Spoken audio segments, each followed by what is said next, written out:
Great is a game about a young Viking warrior who is taking his very first quest in an effort to become one of the great men of his village.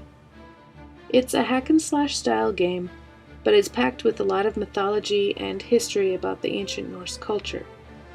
We didn't want to create the stereotypical Viking game. What we wanted to do was introduce the player to some of the familiar and maybe not so familiar players in Norse culture, to try to teach them a little bit about what it was like in Viking times and the things that Vikings and Norse people valued. Everything from Loki's tricksiness to the belief that one's deeds made you great, even if you were atoning for something you had just screwed up, features very prominently in Norse culture, and we wanted to bring this out with our storytelling. We decided that we were going to use a dialogue system that was based off of the player questioning NPCs and finding out little tidbits about the bosses that they were going to encounter. Further along in the game, the player would be questioned by a troll, and that troll would ask them something that they should have learned if they had talked to all of the NPCs. If they answer correctly, they get a bonus. If they answer incorrectly, they get something taken away from them. The purpose of the game was to bring this storytelling out, kind of try to interactively teach the player a little bit about being a Viking.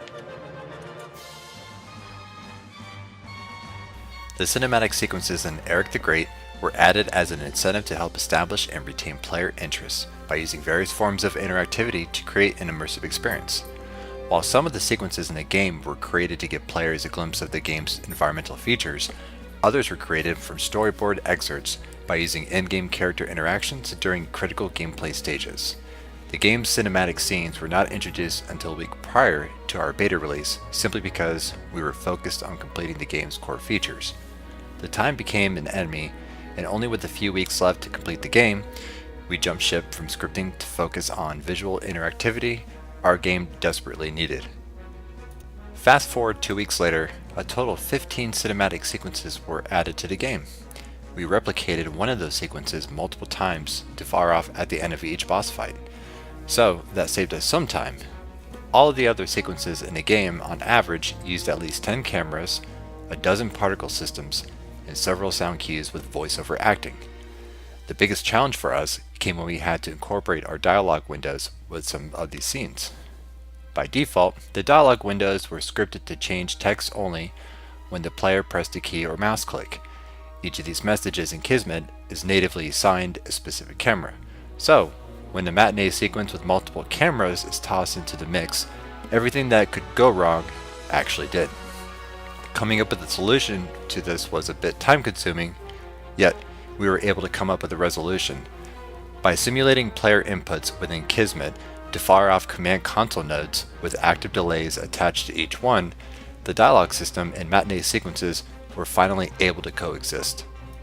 With very little time left to replicate the system across the board without putting the game's playability at risk, the addition of voiceovers was needed to fulfill the remaining matinee sequences. A familiar voice was used to act out the scenes. But how do we differentiate which actors were speaking during the game? Well, the vocals that were recorded and imported into UDK contain modulators to manipulate the voice pitches, which of course saved us time, so we could focus our energy and efforts elsewhere. When we first envisioned the world for Erik the Great, we knew that we would need to have 3 villages and that we would need to come back to those 3 villages for a second pass. What we then had to decide was whether we wanted those 3 villages all to be in one giant map, or if we wanted to separate them into their own individual maps. We decided to go with individual maps for them because that gave us the opportunity to work on the villages simultaneously and not have one person taking up the level design time for every village. The unique problems that we had with having 3 separate villages and trying to get them all to play within the game is if you hard load the village, it starts it from fresh, and when we came to the second pass, it would reset the village and we wouldn't get the second boss encounter or the second round of NPC dialogue. It would just continually bring us back to the start. We tried to stream the levels in and managed the second pass with booleans and triggers, and it got extremely complicated, and some of the music started to play over the top of other music, and the AIs would not respawn. So there were problems with both methods, and we tried many things out to try and get them to transition in a consistent manner. And it's still a toss-up whether we made the correct choice or not, the way that we actually played the game.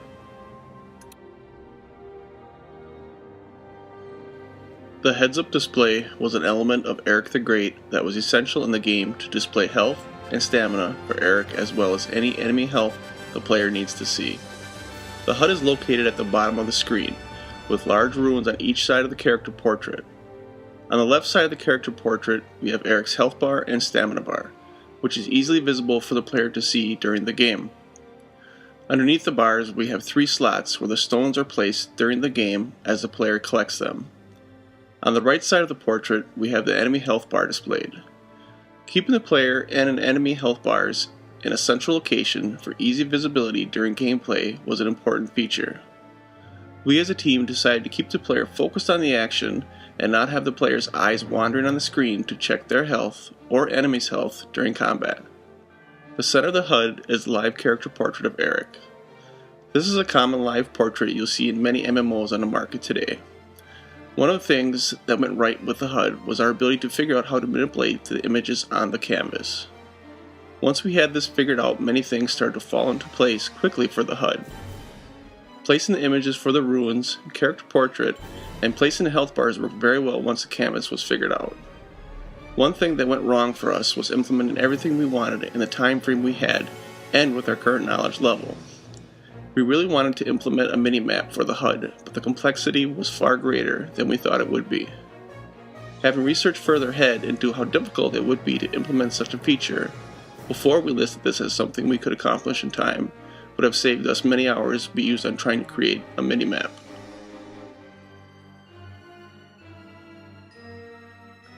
Assets were a big part of Erik the Great. We wanted to replicate the times of the Viking Age as closely as possible. There was a lot of research involved in this department. We had to look into the structures of longhouses, what villagers had in them to help with living conditions, decorations, land formations, and so on. This was actually one of the most difficult tasks for us because we had to search for free meshes that resembled something you would find in the Viking Age. Also, creating some of the meshes needed was difficult for the art department due to the detail that was involved. However, all was not lost as we were able to find and acquire from the art department Viking Age meshes that created the feel of Norse mythology. The team leader even paid for some of the assets needed to complete the game in this area. With our game being asset heavy, it made it easier for us to push the point that Erik the Great was a game based in the Viking Age with a Norse mythology undertone. However, some of our assets lacked in areas like animations. We really wanted to make the villagers feel alive through having them walking around and looking as if they were busy. We also lacked meshes for bosses and diversity for the villages. The dialogue mentions different attributes for each boss. The idea was to give players hint as to how to defeat each enemy. Each mesh and animation would reflect what was stated in the dialogue so the player could decide how to win in the boss battles. To make the villages diverse, we looked for different longhouse meshes. Despite not being able to find any, having team members create the villages added variety.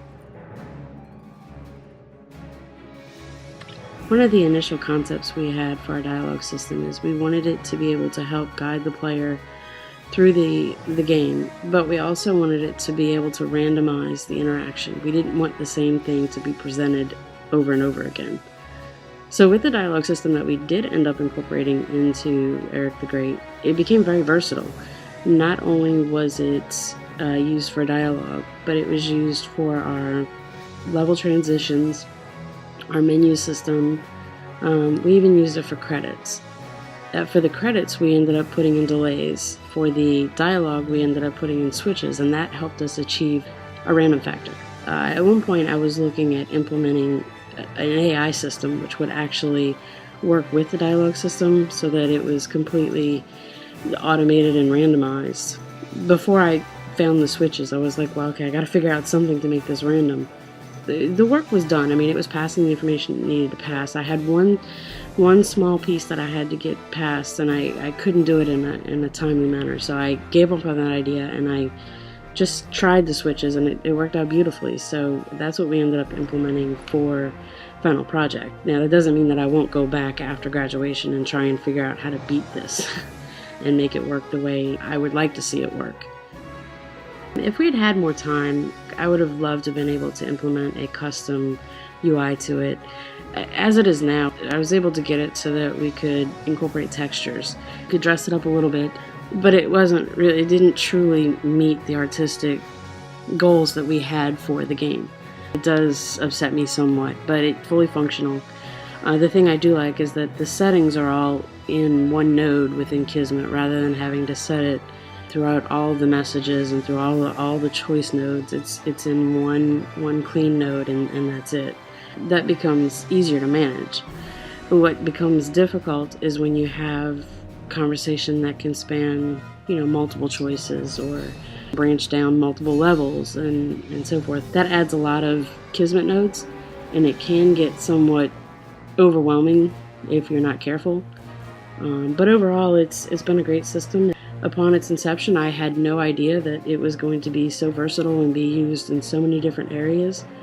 And the best part about it was a time saver, because the original system was one that we had implemented as a prototype in research and marketing. So we were able to get a jump again, just like with the maps, we were able to get a jump again in prototyping our first system. And there have been some tweaks along the way. I won't kid you. There have been some tweaks, and there's been some incorporation of other stuff to get it to work the way we intended. We were well on our way in research and marketing, so that helped us tremendously.